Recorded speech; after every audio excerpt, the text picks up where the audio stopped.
Ji Shri NK Prem no NK Prem Thank you, Chairman sir. कोई बात नहीं नेक्स्ट आप Sorry.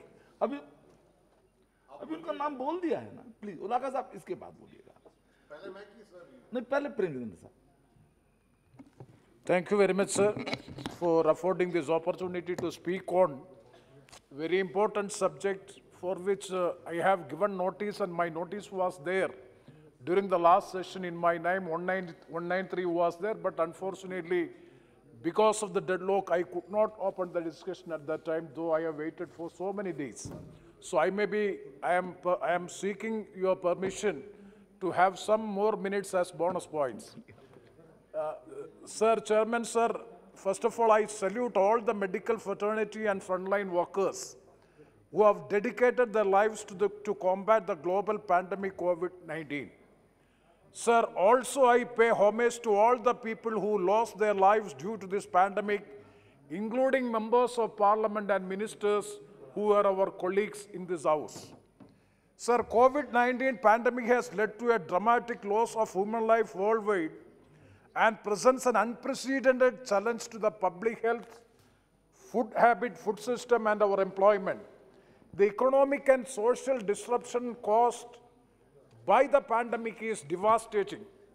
Sir, novel coronavirus has changed global order and day-to-day life of the people. So, sir, my first point is still after all these things, even after 1.5 years, there is no conclusive proof regarding the cause and regarding the impact of this COVID-19 or novel coronavirus. Because no research, no proper research has not been done. Even in India also, ICMR and so many research organizations are there. Even after all these things, we are not able to have a conclusive proof regarding the novel coronavirus resulting COVID-19 pandemic. That is the first point which I would like to make. Sir, when we discuss in the parliament, definitely we have to see how this COVID-19 management was done by this government.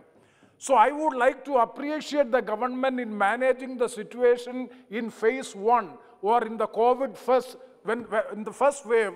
Yes, the government was able to contain to an extent only because of the lockdown for 67 days. We are having difference of opinion regarding the lockdown even then. Because of the because of the permanent lockdown for 67 days, we could manage to an extent as far as the first wave is concerned. But it is quite unfortunate to note on the part of the government, that is what is the main purpose of this lockdown. Lockdown, the purpose is, first one is to create awareness among the people regarding the impact of this disease virus. And the second one is to preparedness for meeting the situation. These are the two ways by which this is being done or the lockdown is being done.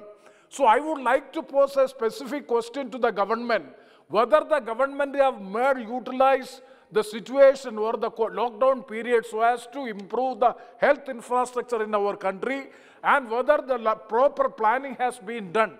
Sir, according to me, no. What is the result? That we have seen in the second wave, because when we appreciate the management of first wave of COVID-19, we have to critically examine the total failure in managing the second wave. Sir, at the time of the second wave, the peak for the second wave started in the first week of May 2021 with daily count exceeding 0.4 million.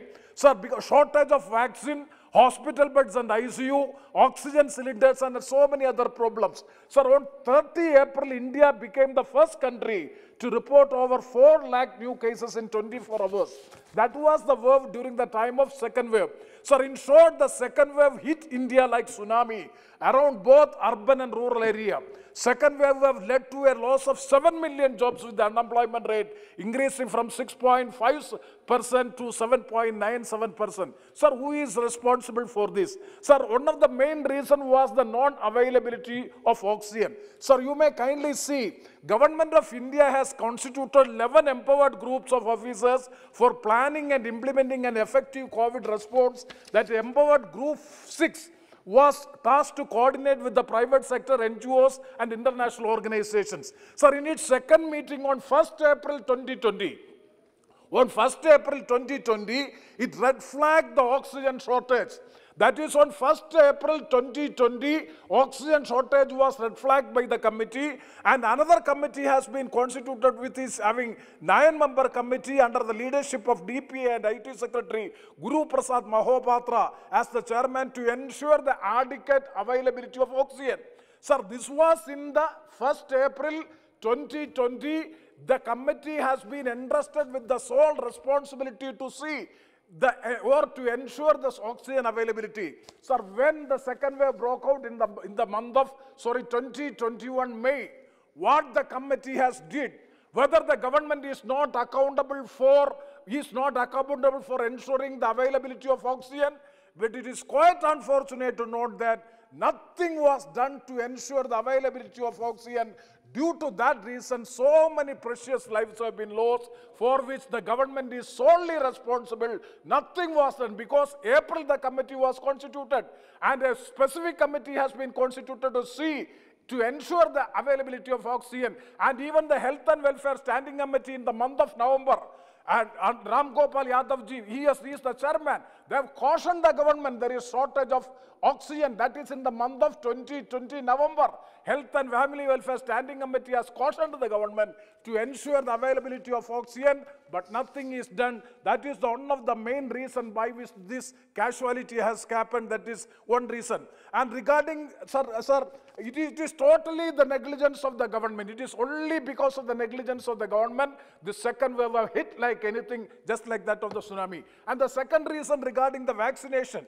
Sir, the vaccination policy, when the vaccination policy was announced, National COVID-19 Vaccination Strategy was announced. A task force of National Expert Group for Vaccination Administration for COVID-19 under the chairmanship of Dr. V.K. Paul, the member Niti Aayog, was constituted in the month of August 2020 for the conceptualization to last mile delivery.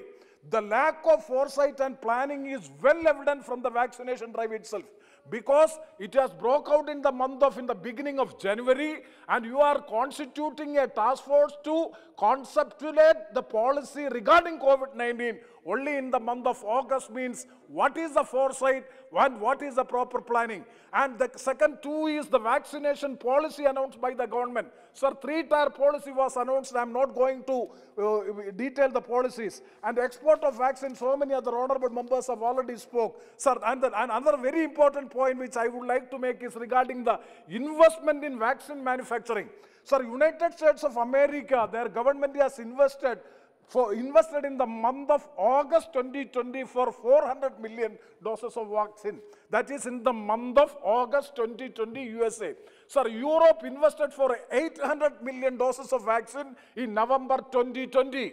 Sir, India advanced 16 million doses in January 2021, that too for 16 million doses of vaccine by investing 4,500 crores of rupees. So total eligible population and the vaccine which were advanced, it is totally disproportionate. When USA, Europe, all these countries have advanced for the manufacturing of vaccine, it is quite unfortunate to note that on the part of the government of India, there was no proper planning, there was no foresight in meeting the situation in respect of this vaccination. So I urge upon the Honorable Minister to explain this House regarding the vaccination as well as the non-availability of oxygen. Is it not the responsibility of the government? Is not the government accountable to this House, to the people of India through this House? I am seeking an explanation. And last point, sir, regarding this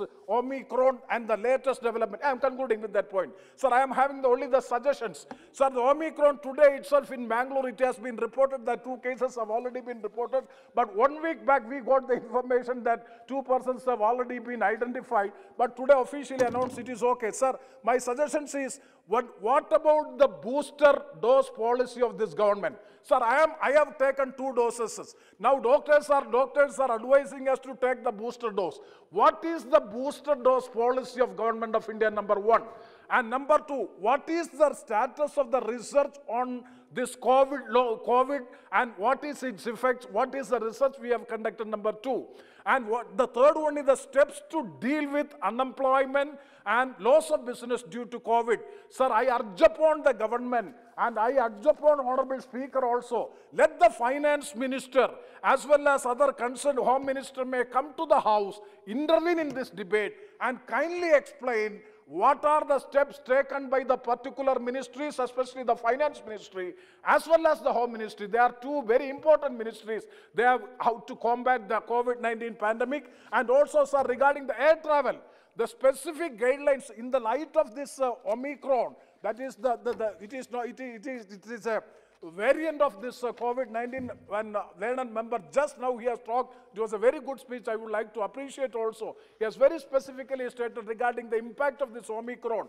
And I would like to know, because air travel also, that is why I'm saying that disaster management is being managed by the Home Ministry. Definitely, sir, definitely the intervention of the Home Minister in this discussion is highly essential. So in the wake of Omicron, need of the hour is to lay down clear guidelines for air travel, domestic and foreign. Keep in view that airline industry does not suffer and foolproof mechanism is required. With these words, sir, we will fully support with the government, but at the same time, the government has to respond regarding the negligence or the lapses on the part of the government in addressing, combating second wave of COVID-19. With these words, I conclude. Thank you.